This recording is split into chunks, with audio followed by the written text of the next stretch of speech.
It's over. Not the world, not human progress. The information age. The era we've been living inside for roughly the last 50 years, where the scarce resource was information itself, where the people and institutions who controlled access to information held the power, and where being informed was the thing that separated the people who got ahead from the people who didn't. That's ending. And I don't think most people have clocked it yet, because it doesn't end with a headline. It ends the way every major historical shift ends, which is gradually, then all at once, with most people only recognizing it in hindsight. I want to walk through what I think is actually happening, where I think it's going, and why I believe the outcome depends far more on us than on the technology itself. For anyone new here, quick intro. I'm Aimee, 42, Sydney lawyer, 20 years of practice, no pink hair yet, building a suite of YouTube channels using AI, trying to exit my 9-to-5 by February 2027, documenting the whole thing in public. I have a channel called Renaissance because I believe AI will bring in a new renaissance for humanity. My voice isn't my real voice. Australian? Still looking.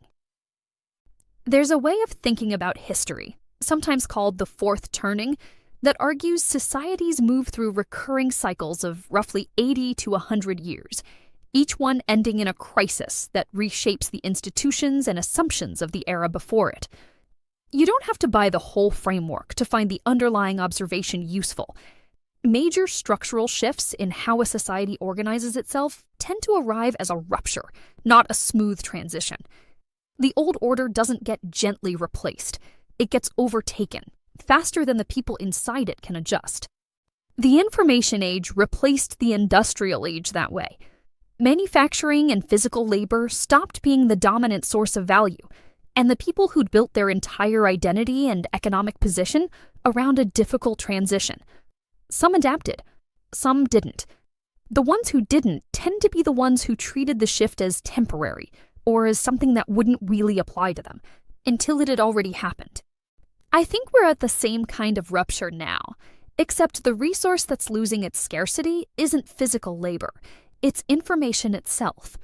For the entire information age, knowing things was valuable because finding things out was hard. You needed training, access, credentials, time, and often money to get information that wasn't widely available. Professionals built entire careers on being the person who held specialized knowledge that other people couldn't easily get. Lawyers, doctors, accountants, analysts, journalists.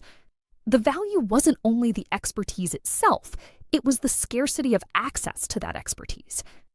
AI breaks that scarcity. Not perfectly, not without errors, but meaningfully and quickly.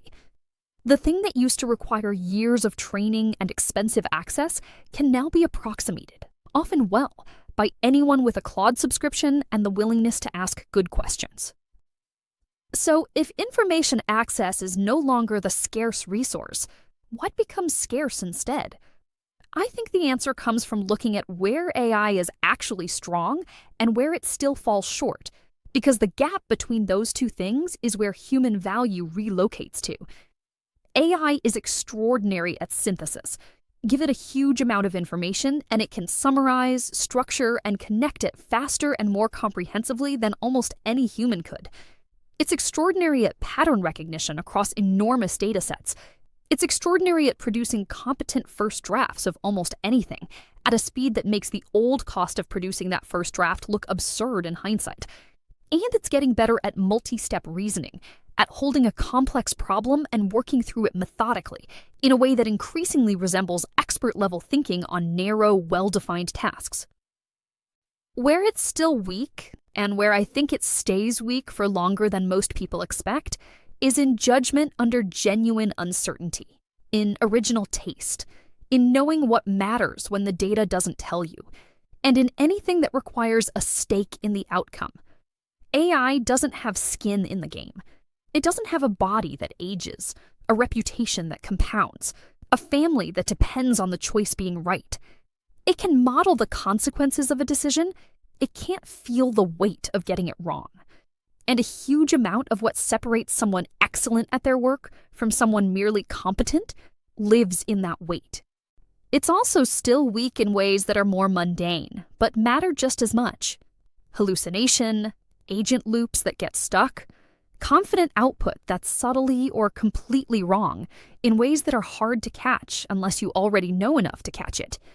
These aren't going away soon. They're characteristics of how these systems currently work, and building well with AI right now means understanding those characteristics, rather than assuming they've been solved. Here's the part one I think most people aren't tracking properly, and it's the compounding effect. Each individual AI capability looks incremental when you watch it arrive. A slightly better model, a slightly longer context window, a slightly more reliable agent.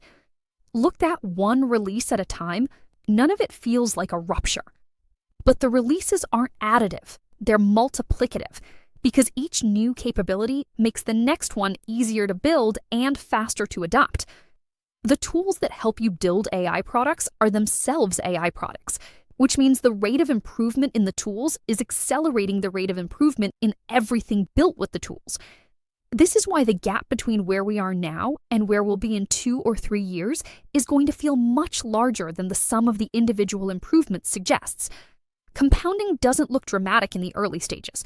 It looks dramatic in hindsight, once enough of it has stacked up that the curve becomes visible. Most people are evaluating AI based on what it could do a year ago, or even 6 months ago, and concluding it's overhyped or still has a long way to go before it matters to them specifically. Both of those things can be true in the moment, and also be the wrong basis for a long-term decision, because the relevant question isn't where AI is today, it's where the compounding curve puts it by the time your decision actually matters. So if information scarcity is no longer the source of value, and AI is strong at synthesis and weak at judgment under uncertainty, where does that leave us? I think it leaves most people needing to pivot away from being valued for what they know and toward being valued for what they can discern, decide, and stand behind. Knowing things is becoming cheap. Knowing what matters in a specific context with real consequences attached is not getting cheap at the same rate. That's the pivot. Away from credential as moat toward judgment as moat. Away from being the person who holds the information toward being the person who can be trusted to make the right call when the information alone doesn't settle the question. This doesn't mean expertise stops mattering. It means the form expertise takes has to change. The professional who used to be valuable mainly for knowing things now needs to be valuable for the judgment they apply to what AI surfaces. The credential stops being the moat by itself and starts being one input into a much more important skill, which is being someone whose decisions, under real uncertainty with real consequences, you'd actually trust. That's a harder thing to build than expertise was. It takes longer. It requires actually being tested by stakes, not just trained on cases. But it's also a much more durable form of value, because it's the thing AI is least equipped to replicate. Not because it can't simulate the reasoning, but because it has no stake in being right. What I want to be careful about here is not turning this into a dystopian story, because I don't think it is one, even though I understand why it can feel that way from the inside of the transition. Every major shift like this has produced genuine hardship for the people caught in the middle of it, unprepared, holding skills the new era doesn't value the way the old one did. That's real, and I don't want to wave it away. But every major shift like this has also opened a frontier that didn't exist before, with opportunities that the people inside the old paradigm couldn't have imagined because the old paradigm's scarcity hadn't been broken yet. We are entering that kind of frontier now, not metaphorically, structurally. The thing that used to be scarce, information and the access to produce it, is becoming abundant. What becomes valuable in its place is being figured out in real time by the people willing to move inside the uncertainty, rather than wait for someone else to map it first. The people who experience this transition as grinding and difficult are mostly the people resisting the current, holding on to the old scarcity model, waiting for AI to be proven wrong or overhyped, treating the credential or the role they already have as a permanent moat rather than a starting position. The people who experience it as exponential are the ones who've stopped grinding against the current and started flowing with it, not recklessly, deliberately, learning the tools, building judgment, staying anchored to the things that make them specifically valuable rather than generically informed. The information age is over, not because information stopped mattering, but because the scarcity that made it valuable has broken.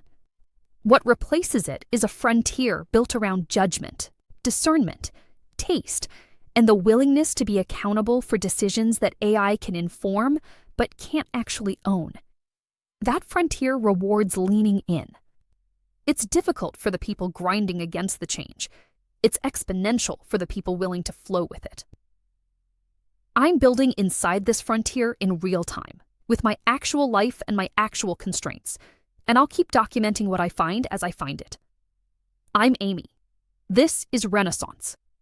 Now go play.